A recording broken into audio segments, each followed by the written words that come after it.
So then we get to Genesis 4, where we're talking about Cain and Abel. So Cain and Abel are two brothers, where one kills the other.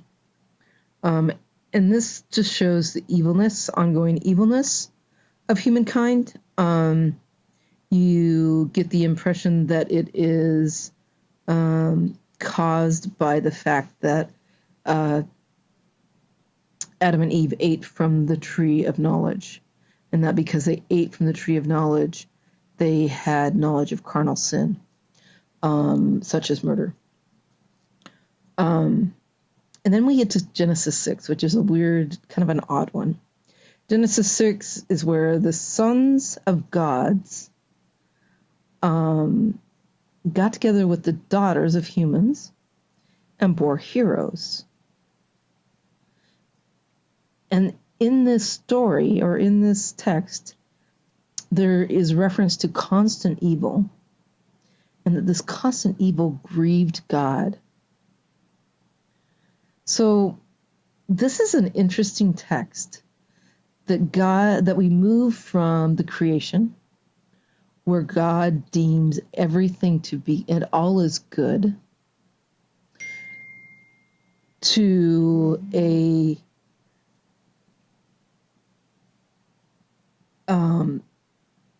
story of humans violating a command of God. So that broken relationship between God and humanity. And now we have Cain and Abel. And so we have that broken relationship between God and humanity. And now we've got the broken relationship between human and human, brother to brother. And then we add another layer to that. So now we've got gods, right?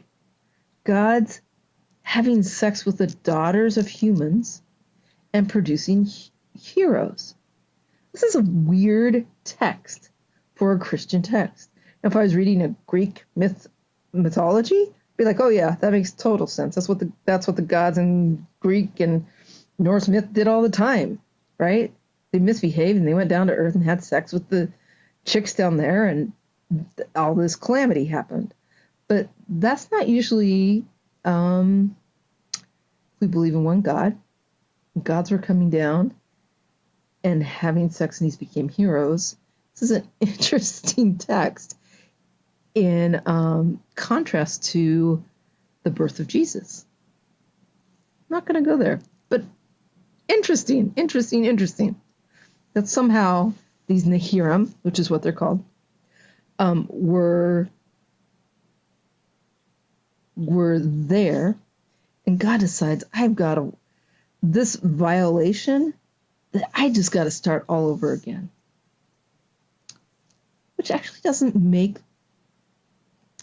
isn't that confusing.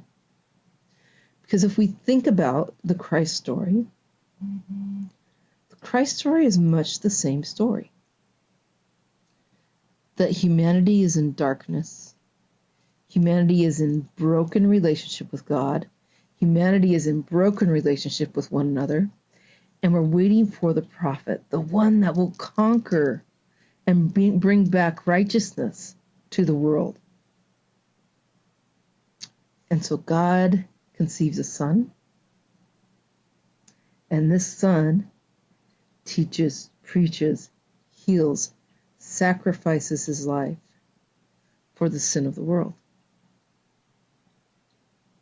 This is an interesting perspective when we look back at Genesis. And that concept of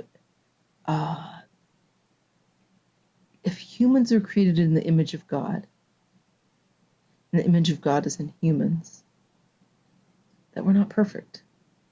And that God is learning a relationship with humankind, much as humankind is learning about a relationship with God.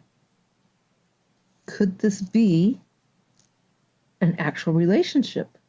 Or is this just simply worship of a deity that's very far away? And that changes your perspective on how you worship. If you think of a deity that's very far above you, who does all of these wondrous things, to a God that is in relationship with you and who struggles with you and sometimes doesn't know what the heck to do with you and just wants to start over again. Well, that's a birth, death, and resurrection story, which we all get to participate in over and over and over again in our lives. And thank God that we get to do that. That we are not killed because we break the law. God did not kill humankind for eating of the tree of knowledge. God sent them from the garden. Said, now you must work. I'm not going to give you everything for free. You must work.